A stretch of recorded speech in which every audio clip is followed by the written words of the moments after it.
मैं 9 साल का था जब मैंने अपने वालिदैन और भाई को एक ही रात में खो दिया था।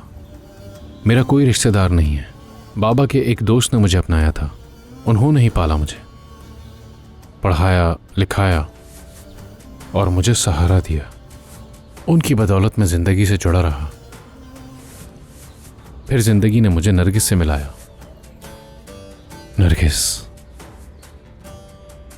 नरगिस मेरे मोहसिन की ही बेटी थी। हम दोनों साथ साथ बड़े हुए। वही मेरे लिए सब कुछ थी। दोस्त भी, माँ बाप भी। किसने सोचा था कि ऐसा हो जाएगा। मैं उसके लिए कुछ करना चाहता था, बहुत कुछ। कर नहीं पाया, मगर खैर।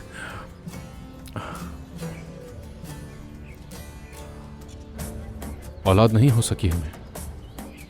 नरगिस बस इसी गम में आहिस्ता आहिस्ता मात पड़ गई। अल्लाह की मर्जी के आगे हम क्या कर सकते हैं। मुझसे उसकी उदासी बर्दाश्त नहीं हुई। बच्चा गोद लेने का सोचा हमने। वो पहले नहीं मानी इस बात को, साफ मना कर दिया मुझे।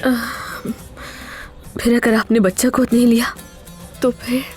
वो ऐसा नहीं चाहती थी, लेकिन मैं जानता था कि अगर ऐसा हुआ तो वो संभल जाएगी। तो आपने ईशा को दानिया से लिया? ये आप मुझसे क्या कह रही हैं? दानिया से मैंने नहीं लिया ईशा को। वो खुद उसे पालना नहीं चाहती थी। वो उसे किसी यतीम खाने को दे रही थी। अगर मैं नहीं पालता तो न जाने उसे कौन ले जाता।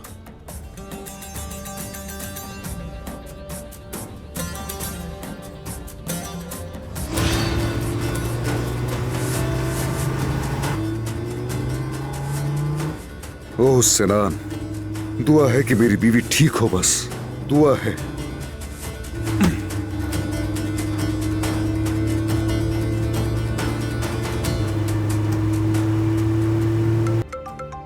या अल्लाह, मैं क्या करूं? आज के दिन तो मैं बिल्कुल नहीं मिल सकती। अगर इस हवेली से निकली तो सब कुछ बिगड़ जाएगा।